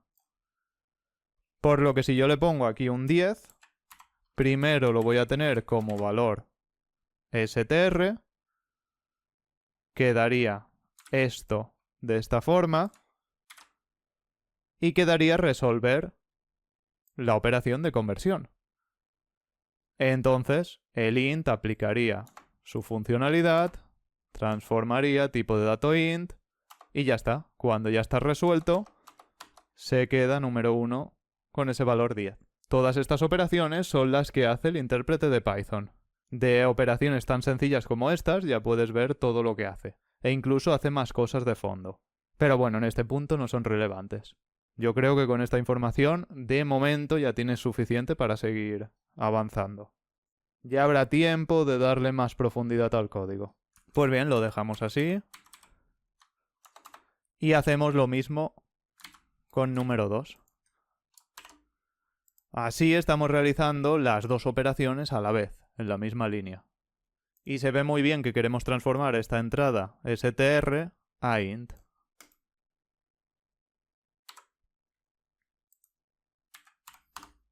Bueno, voy a poner otro número para no poner lo mismo. Y 70, correcto. Ahora que ya sabes manejar un poco las conversiones de str a int, ha llegado la hora de probar las conversiones a float. En el capítulo anterior viste este pequeño ejemplo que te permitía introducir dos valores str en la consola, numéricos, y transformarlos a tipo de dato int, a entero. Sin embargo, nos vamos a encontrar con un código bastante frágil, ya que si ahora mismo le pongo por aquí un valor decimal, ocurre el siguiente error. Error de valor, literal inválido para int con base 10. Con lo de con base 10 se refiere a valores decimales, la numeración decimal del 0 hasta el 9. Como puedes ver, tenemos un código bastante frágil, el cual no es capaz de sumar con decimales. Y claro, una calculadora que no pueda operar con decimales se queda muy limitada. Para solucionar esto tenemos que hacer la conversión de str a float, en lugar de utilizar int. Y así podremos utilizar tanto valores enteros como valores de tipo float. Pues cambiamos esta función por esta otra. Y así tenemos la calculadora mejorada. Y ahora podemos poner tanto valores decimales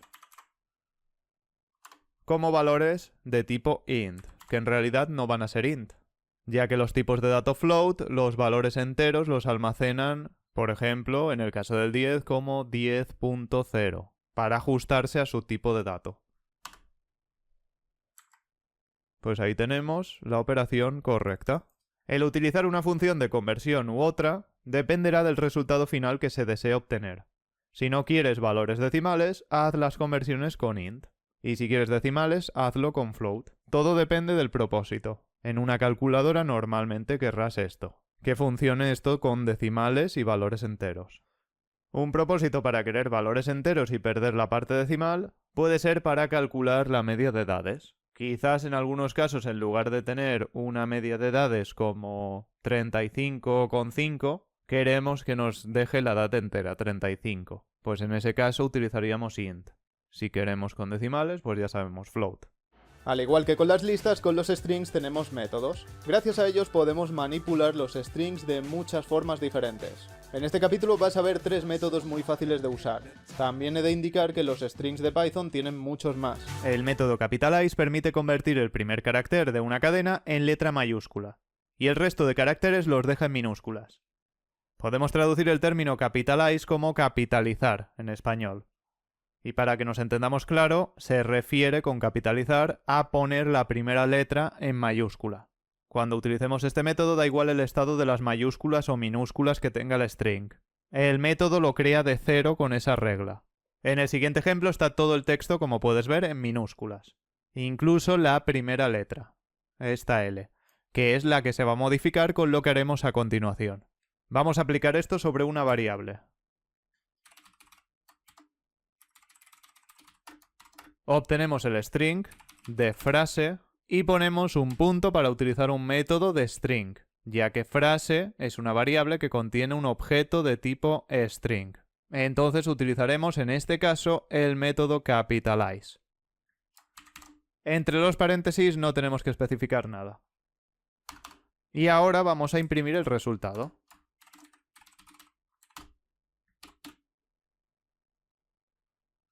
El efecto de capitalize ha funcionado, puesto que la letra L la ha convertido en mayúscula.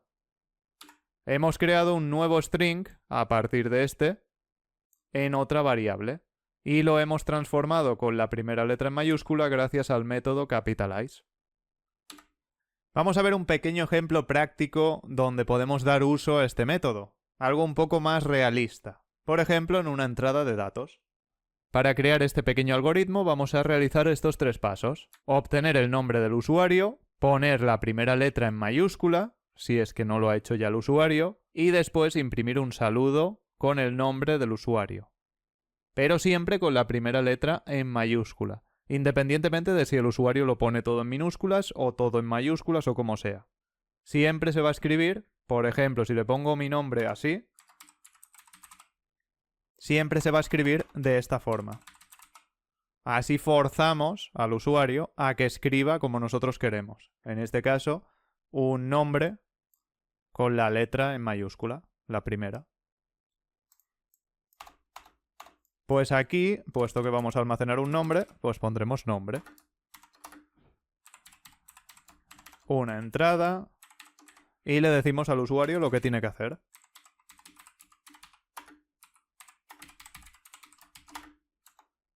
Por aquí un salto de línea, así lo escribimos debajo. Y aquí ya vamos a hacer esa conversión.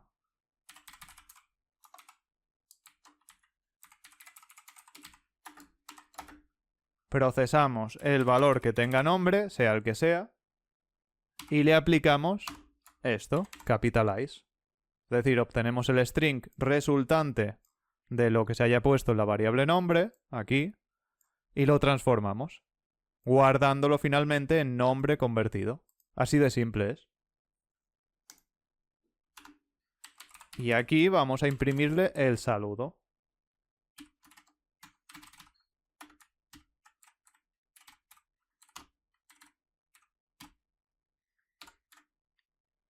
Bien, pues yo le pongo mi nombre todo en minúsculas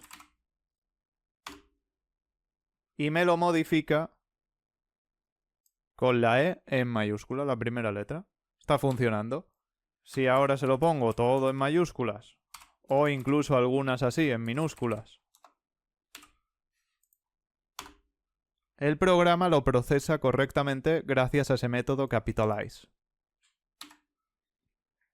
Por supuesto, este es un pequeño ejemplo, pero seguro que se te ocurrirán un montón más de usos para este método.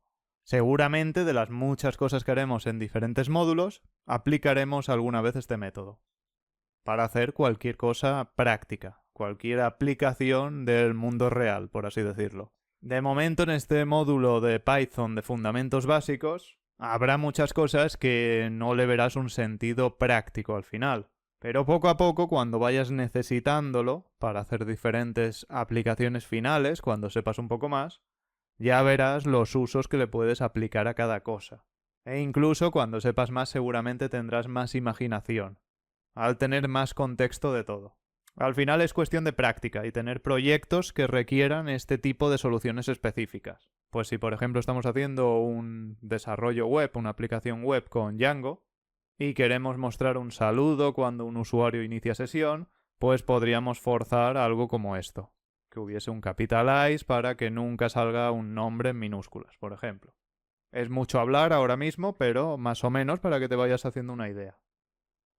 El método upper convierte un string completamente en mayúsculas.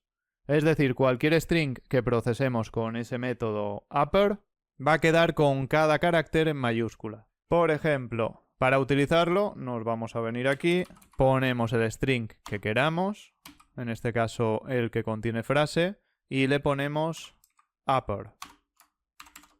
Que upper proviene de uppercase, que se refiere a mayúsculas en español. Y ahí vemos que efectivamente queda todo en mayúsculas.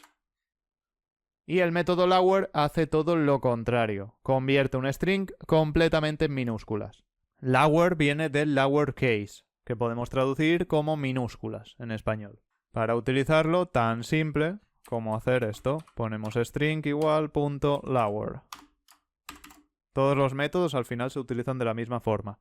Simplemente algunos necesitarán argumentos extra, es decir, que le pasemos aquí entre los paréntesis algunos datos. Pero no es el caso de estos métodos que estamos viendo.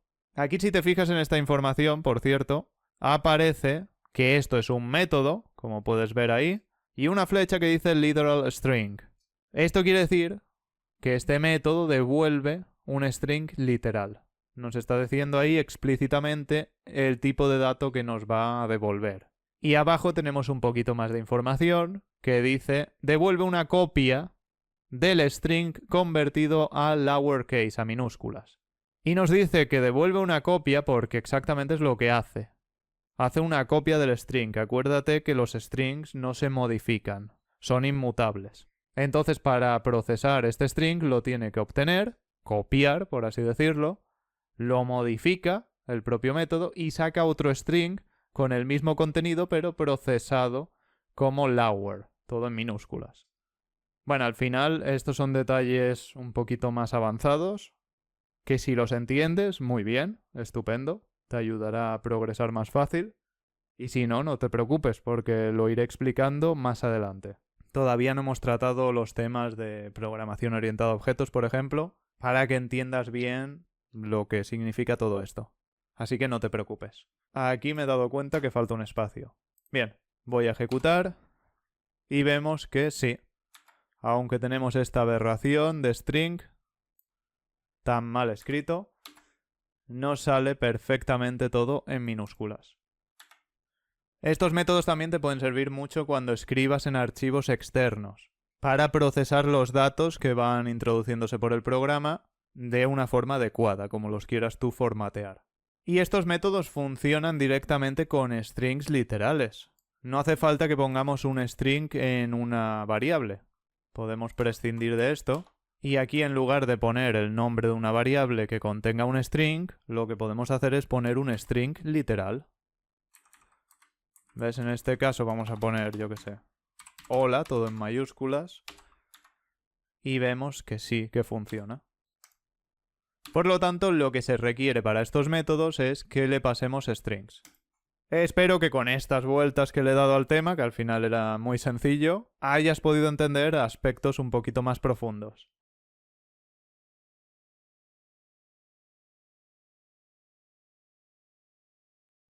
Para este ejercicio, escribe un programa que solicite dos números al usuario y realice operaciones aritméticas. Las operaciones que debe hacer el programa son las siguientes: suma, resta, multiplicación, división, módulo, división entera y potencia. Por el momento no hace falta que crees ningún menú, ni que utilices condicionales ni bucles. Son cosas que haremos en otros ejercicios. Pero por supuesto, si sabes hacerlo y lo quieres hacer, lo puedes hacer. El programa deberá cumplir estos requisitos, todo lo demás es libre. El usuario podrá operar con valores decimales. Cada operación debe almacenar su resultado en una variable, y en la consola se imprimirá el resultado con una frase formateada, como por ejemplo suma 40, o si quieres puedes hacer una frase más elaborada. El resultado de sumar 20 más 20 son 40, como tú quieras. Por aquí tienes una pequeña guía de cómo puedes ir haciendo el ejercicio, por si necesitas una ayuda. Primero solicita los dos valores para operar, después guarda las operaciones en variables y finalmente imprime los resultados de cada operación.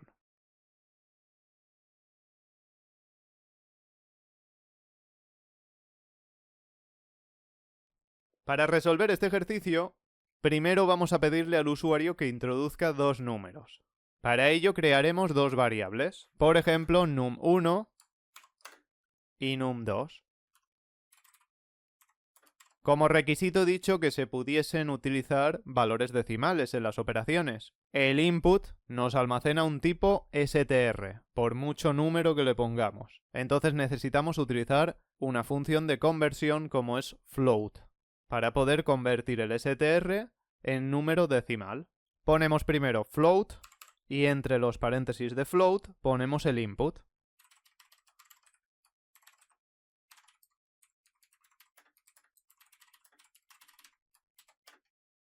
Aquí, si lo deseas, puedes poner un salto de línea o escribir los números en la misma línea. Esto lo tendrías que hacer de la siguiente forma, con esto de aquí.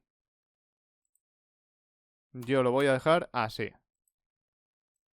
Pues aquí hacemos lo mismo, pero solicitamos el segundo número. Después guardaremos las operaciones en variables. La primera que voy a hacer es suma. Pues la suma la realizamos aquí, número 1 más número 2. Y ya está, se almacenará en suma. Y lo mismo hacemos con el resto de operaciones. Pues ahí las tienes por si les quieres echar un vistazo. Ya solo nos queda imprimir los resultados de cada operación. Yo he decidido formatear los resultados de la siguiente forma.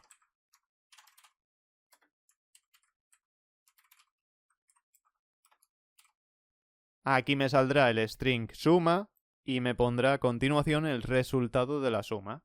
Lo mismo haremos con las otras operaciones. Y una vez lo tenemos todo hecho, vamos a probarlo.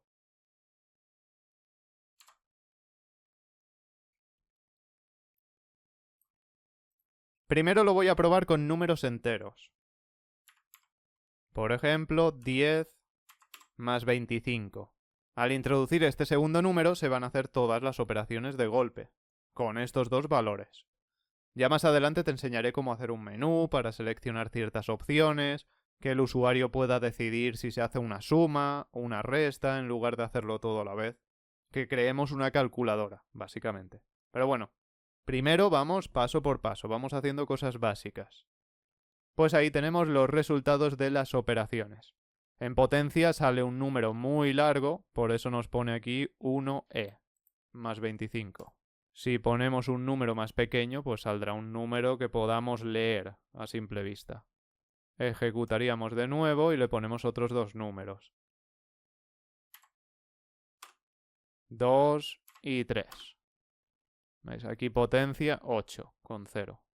Y ahora vamos a hacer una última prueba, incluyendo un valor decimal al menos.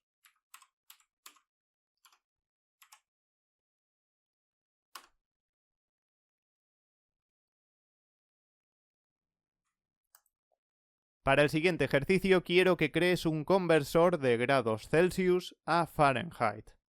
Para ello necesitas conocer la fórmula de conversión, que es esta que ves en pantalla. La F representa la temperatura en grados Fahrenheit. La C es la temperatura en grados Celsius. Por ejemplo, para convertir 20 grados Celsius a Fahrenheit, usaríamos la siguiente fórmula. F igual, entre paréntesis ponemos 20 Celsius por 9 dividido entre 5 y luego fuera de los paréntesis, con eso le damos prioridad a esa operación, sumamos 32. Es decir, el resultado de lo que haya entre los paréntesis se va a sumar a ese 32. Entonces, mediante esta operación podemos ver que 20 grados Celsius es equivalente a 68 grados Fahrenheit. Para resolver esto, tienes primero que pedir al usuario que introduzca la temperatura en grados Celsius y después aplicar esta fórmula dentro de una variable, para finalmente poder mostrar el resultado. Puedes utilizar una variable o puedes utilizar más de una. Hazlo como tú quieras. Lo importante es que el conversor funcione.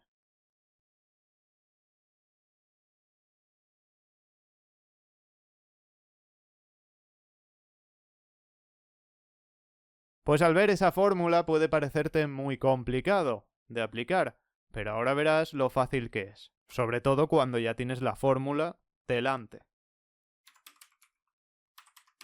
Primero vamos a pedir los grados Celsius. Ponemos float por si el usuario quiere introducir decimales.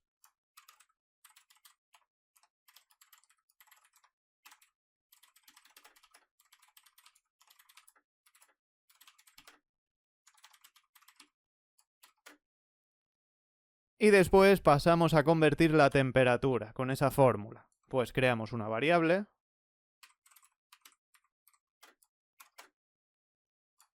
Y le aplicamos la fórmula, que va a ser el valor Celsius que ponga el usuario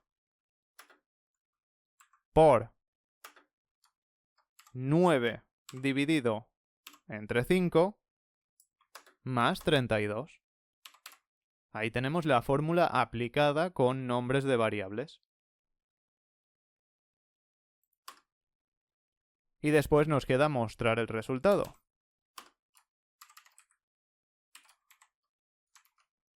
Listo, ya lo tenemos. Aquí nos va a sacar. Si ponemos 20, pues pondrá 20 grados Celsius. Son 68 grados Fahrenheit. Ponemos una temperatura en grados Celsius. Por ejemplo, 15 grados. 15 grados Celsius son 59. Pues ya tenemos nuestro conversor de temperatura hecho. Ahora que ya sabes convertir de Celsius a Fahrenheit, es el momento de hacerlo a la inversa. Vamos a hacer un conversor que haga lo mismo pero a la inversa. De Fahrenheit a Celsius. Pues lo primero que haremos será pedirle la temperatura y después aplicaremos la siguiente fórmula que ves en pantalla. Es la misma que la anterior pero transformada para que funcione a la inversa.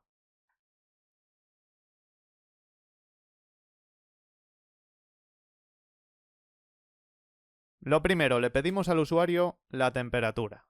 Después una variable para aplicar la fórmula. Ponemos entre paréntesis esta variable menos 32 por 5 dividido entre 9. Con esto estamos aplicando la fórmula que te he mostrado en pantalla. Y finalmente vamos a mostrar el resultado. De esta forma. Pues vamos a hacer una prueba. Por ejemplo, 68. Son 20 grados Celsius.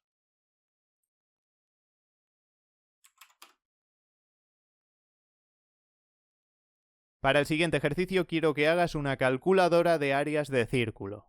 Por aquí te he creado la constante pi. Esto lo tienes que especificar tal cual está aquí. Esta constante es un número infinito, porque podemos poner infinitos decimales, que nos va a ser útil para calcular el área del círculo. para aplicar la fórmula. La fórmula para calcular el área de un círculo es la siguiente. Tendríamos área igual a pi por radio al cuadrado, o elevado a 2. Entonces en esta fórmula tienes que utilizar esa constante. Pues el radio se lo vas a pedir aquí, al usuario. Con esto ya sabes cómo puedes completar la fórmula. Simplemente te quedará mostrar el resultado.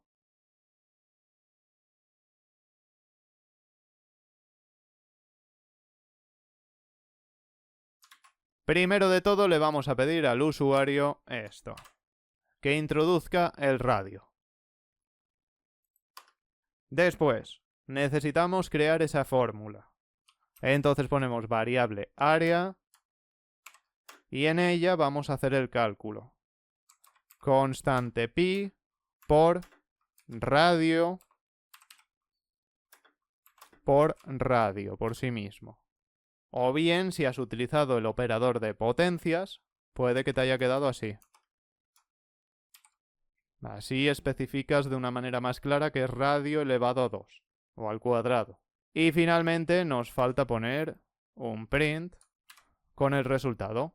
El área del círculo con radio tal, lo que nos ponga aquí el usuario, es lo que salga aquí de este cálculo. Ya está, así de fácil. Introduce el radio del círculo, le pongo un 2 y me dice que es 12,57 redondeando. Pues ya está, ya lo tenemos. Y el resultado del área del círculo, en realidad si le estamos introduciendo centímetros, por ejemplo ese 2 representa centímetros, pues será un resultado de centímetros cuadrados. Pero bueno, esto ya son pequeños detalles extra que te doy. En el siguiente ejercicio vamos a hacer algo parecido al ejercicio anterior. Vamos a crear una calculadora de áreas de triángulos. Para ello necesitarás aplicar la siguiente fórmula. Área es igual a entre paréntesis base por altura y este resultado dividido entre 2.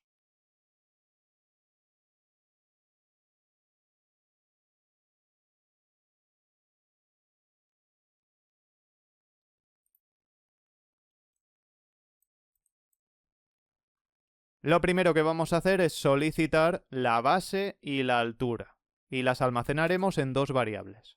Después vamos a aplicar la fórmula.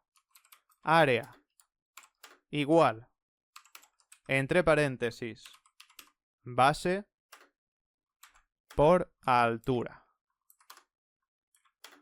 Y a lo que nos salga de este paréntesis lo dividimos entre 2.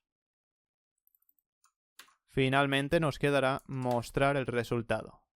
El área del triángulo con base tal, lo que haya puesto aquí el usuario, y altura tal, es lo que nos salga de este cálculo.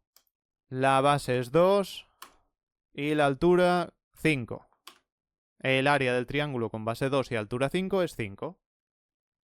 Y aquí el cálculo del área, imaginémonos que este 2 y este 5 representan centímetros, pues el resultado son centímetros cuadrados. Recuérdalo, al igual que pasaba con el círculo. Aquí si quieres especificar más podrías poner introduce la longitud tal en centímetros. Y aquí también en centímetros. Y luego le podrías decir al usuario el área tal y cual es 5,0 centímetros cuadrados. Para el siguiente ejercicio vamos a crear un conversor de kilómetros a millas. Para ello necesitas pedir al usuario que introduzca la distancia en kilómetros. Después deberás realizar la conversión a millas, con la siguiente fórmula. Y finalmente le mostrarás el resultado.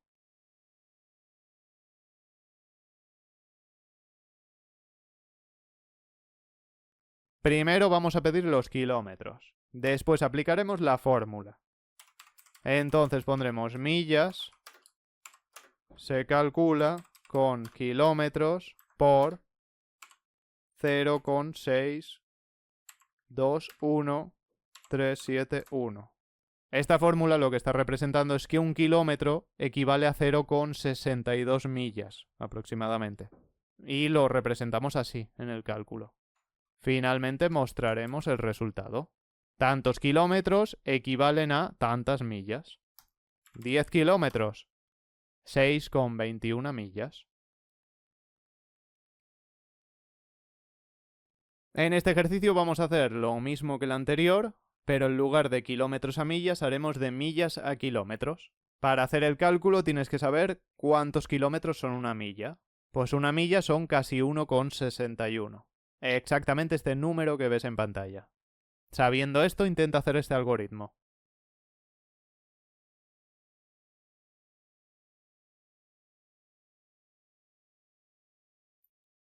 Pues le vamos a poner al usuario que introduzca las millas que quiera. Y aquí aplicaremos la fórmula. Va a ser millas, lo que ponga el usuario, por el número que te he indicado antes.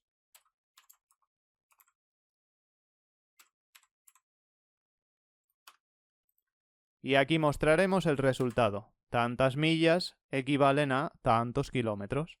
Por ejemplo, 6 millas son 9,65 kilómetros. Para el siguiente ejercicio, quiero que hagas sin complicaciones de ningún tipo lo siguiente, que le pidas al usuario que escriba un texto en mayúsculas y luego que realices la conversión de esas mayúsculas a minúsculas de manera automática, para finalmente mostrar el resultado de ese texto en minúsculas.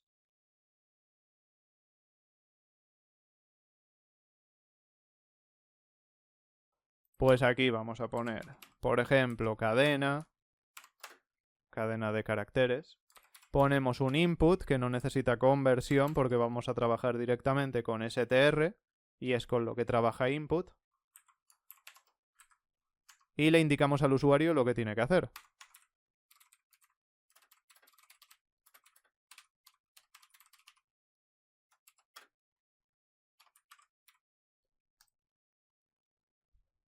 Y aquí vamos a aplicar la conversión.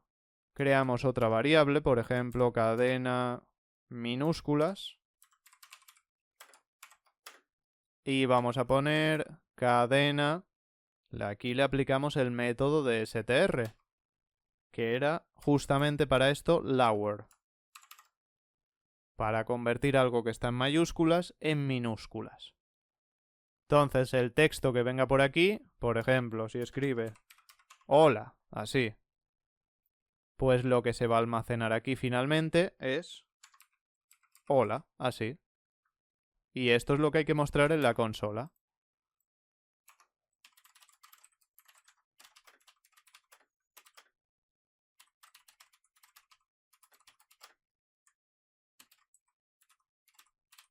Y aquí me he dejado la F. Que esta F puede ir como dato extra en minúsculas o en mayúsculas. Se permiten ambas. Vamos a probar nuestro pequeño algoritmo. Introduce un texto en mayúsculas.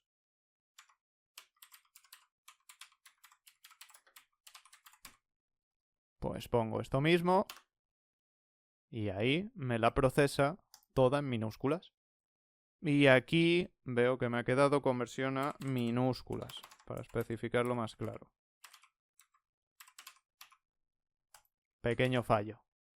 Para el siguiente ejercicio quiero que hagas lo del anterior, pero a la inversa. En este caso pedirás al usuario que introduzca la cadena toda en minúsculas y la transformarás a mayúsculas con un método de str.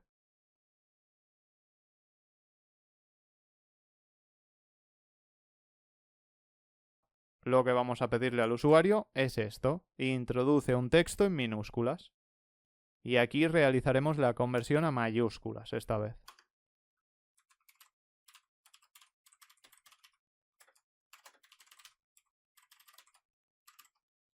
Lo hacemos con upper. Y finalmente mostraremos el resultado. La cadena en mayúsculas es tal.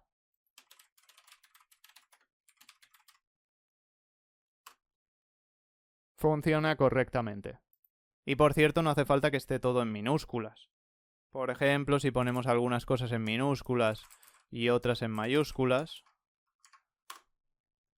funciona exactamente igual. Espero que te haya gustado este capítulo. Si es así, apóyalo como puedas para que siga subiendo mucho más contenido. Nos vemos muy pronto con el siguiente capítulo. ¡Hasta la próxima!